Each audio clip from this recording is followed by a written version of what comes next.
Halo guys, selamat bertemu kembali dengan saya Guntur Firman Aprianto di channel Kreatif Cilik. Channel ini konsen dengan hal-hal positif dan juga membangun orang lain, khususnya untuk para remaja, orang muda se-Indonesia. Kalau di luar negeri ada yang nonton, ya itu berarti orang itu juga yang akan terbangun. Nah, channel ini juga konsen bagaimana kita berpikir positif. Kenapa saya memulai atau konsen pada dunia remaja, karena menurut saya seorang remaja itu perlu seorang kakak yang bisa mengarahkan. Nah, paling tidak saya bisa memberi masukan-masukan buat setiap remaja. Nah, kalau belum nonton video saya, silahkan tonton di video-video sebelumnya. Itu banyak sekali hal yang saya sampaikan berkaitan dengan dunia remaja, berkaitan dengan pengasuhan orang tua, dan yang lain. Kali ini saya akan mengajak kita semua membahas yang lagi viral nih, tapi dari sudut pandang remaja atau pemuda Indonesia yang terus berpikir positif, tentunya terus semangat bagaimana kita terus dalam kesatuan Republik Indonesia.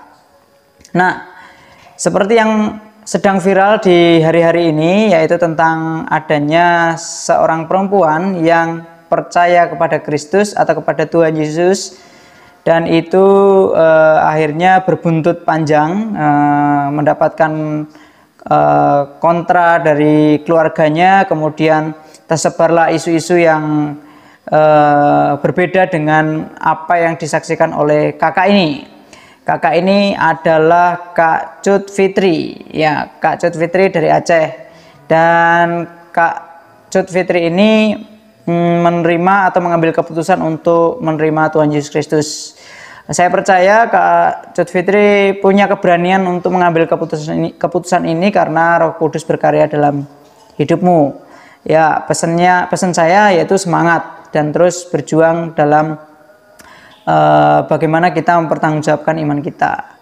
Nah, teman-teman, ya, hal ini tentunya menjadi hal yang sangat tidak disukai oleh keluarganya Kak Cut Fitri dari agama sebelumnya, dan tentunya ini menimbulkan masalah. Bahkan dalam keluarga juga muncul banyak masalah karena Kak Cut Fitri ngambil kesimpulan untuk memilih percaya kepada Tuhan Yesus. Tapi saya juga percaya bahwa Kak Fitri ini mengambil keputusan yang sangat luar biasa, karena Kak Cut Fitri pasti mengalami perjumpaan secara pribadi dengan Tuhan. Maksudnya Tuhan Yesus Kristus. Perjumpaan yang saya maksud ini nggak berarti harus berjumpa face to face, tapi bisa berkaitan lewat mimpi, bisa lewat dorongan yang kuat dalam hati. Nah, pesan saya buat Kak Cut Fitri sebelum saya membahas yang lain, pesan saya terus semangat, ya. Nah, ini apa yang menjadi pembelajaran buat kita sebagai remaja atau pemuda-pemudi yang ada di Indonesia.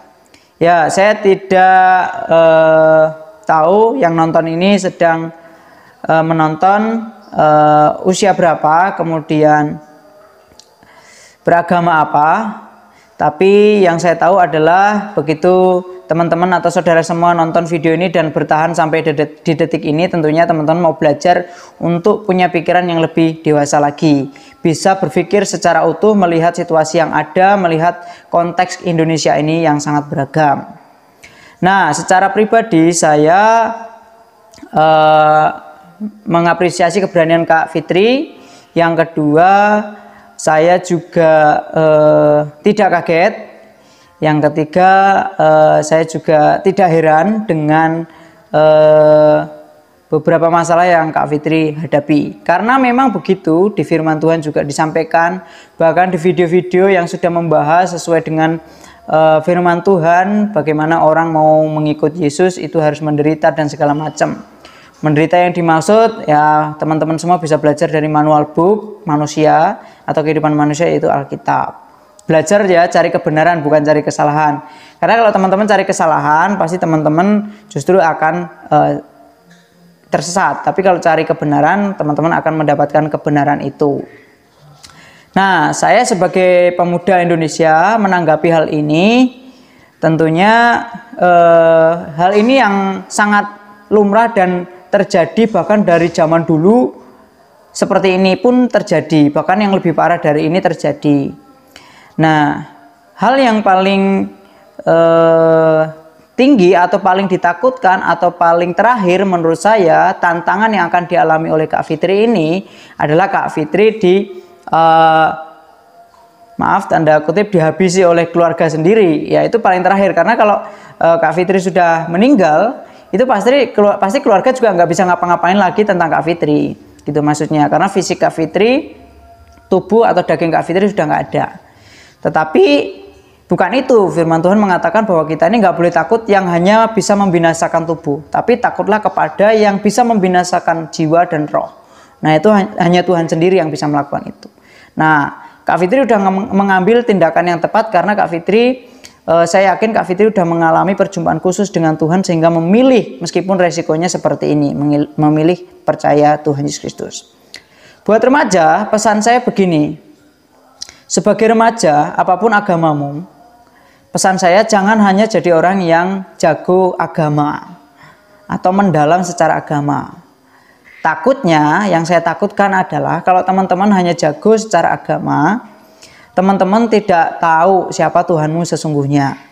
Karena pada intinya sebenarnya entah apapun agamamu, kalau teman-teman nggak tahu siapa sih sebenarnya yang menciptakanmu, kemudian setelah dirimu mati ini di mana, kemana, itu bahaya gitu.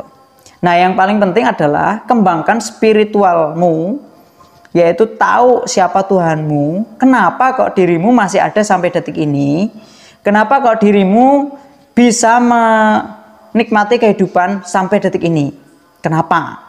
Yang kedua, siapa sih sebenarnya yang memberikan kehidupan pada dirimu, nah itu siapa. Kalau teman-teman apapun agamamu tahu siapa dia itu saya acungi jempol. Karena menurut saya bukan hanya sedikit, saya nggak menunjukkan data, tapi banyak, tidak sedikit orang yang ya bahkan orang Kristen sendiri hanya sekedar Kristen KTP. Kenapa Kristen KTP? Ya Kristen hanya ikut-ikutan tetangga, Kristen hanya ikut-ikutan orang tua, Kristen hanya ikut-ikutan lingkungan, Kristen hanya ikut peraturan sekolah, peraturan pekerjaan ya. Tapi tidak mengenal siapa Tuhan yang disembah di Kristen itu. Bahkan tidak sampai mengalami siapa Tuhan itu. Tidak sampai mengalami Tuhan itu. Nah, karena kita ini adalah warga negara Indonesia, di situ ada 5 Pancasila juga. Kita juga saling menghormati, menghargai keputusan satu sama lain. Maka dari itu nggak perlu timbul masalah. Karena kita perlu menyadari bahwa keputusan kita ini sebenarnya di undang-undang juga ada. Kalau Kak Fitri ini mengikut Tuhan Yesus karena dipaksa orang lain, nah itu salah.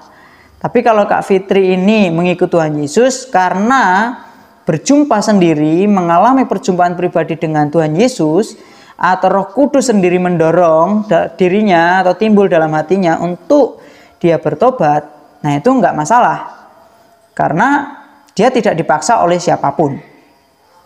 Ya, jadi buat remaja se-Indonesia, pesan saya sebelum teman-teman menjadi dewasa, pastikan dirimu ini tahu siapa Tuhanmu, siapa penciptamu, dan kamu punya jaminan yang benar-benar menjamin hidupmu setelah mati itu kemana gitu. Karena kalau teman-teman semua nggak tahu itu, wah bahaya sekali. Nah buat teman-teman, tetaplah rukun, tetaplah berdampingan, karena tidak perlu sama untuk hidup bersama gitu. Meskipun kita berbeda-beda agama, berbeda suku, berbeda pandangan, kita tetap hidup bersama-sama karena kita di Indonesia ini. Nah, pikiran yang dewasa itu akan menolong juga bangsa ini atau Indonesia ini lebih cepat untuk menjadi negara maju, Indonesia ini ya. Tapi kalau kita masih berputar-putar pada pikiran yang sangat kolot, apalagi kita berjuang mati-matian, sedangkan kita nggak tahu intinya apa yang kita percaya itu, ya karena kita perbedaan agama dan segala macam sampai kita menyakiti satu sama lain, maka negara kita Indonesia tercinta ini akan terhambat dalam mengalami kemajuan. Dalam situasi kejadian yang dialami Kak Fitri ini, saya mengajak kita semua sebagai remaja, yuk kita memandang dari sisi yang utuh. Pertama, kita melihat bahwa pastilah keluarganya Kak Fitri itu juga tidak terima. Karena keluar dari apa yang mereka percayai. Dan pasti juga Kak Fitri juga memperjuangkan apa yang menjadi pilihannya karena mengalami hal-hal yang secara pribadi itu kita pun nggak tahu, hanya Tuhan dan Dia yang tahu. Berikutnya, nah orang-orang Kristen juga nggak perlu mengejek yang beragama lain berkaitan dengan situasi ini, karena Injil itu kalau disampaikan ke orang lain, kalau Roh Kudus tidak menggerakkan orang itu, menjamah orang itu, dia tidak akan juga mengambil keputusan untuk percaya Tuhan Yesus. Nah, maka dari itu kita nggak perlu menyalahkan satu sama lain, tapi kita harus berkaca dalam diri kita sendiri. Kemudian kita sebagai netizen yang mengamati kejadian ini, makanya kita juga perlu bertanggung jawab terhadap diri kita sendiri. Apakah saya ini hanya beragama? Sudahkah saya tahu siapa yang menciptakan dan mengizinkan saya sampai detik ini? Jadi itu pesan saya, tetap semangat, hargai satu sama lain, biarlah Indonesia ini memiliki rakyat-rakyat yang dewasa, tidak kolot dan terbuka untuk menjadi negara maju. Semangat pemuda Indonesia, terus dukung pemerintahan mewujudkan negara yang baik, negara yang maju. Bye-bye, God bless you.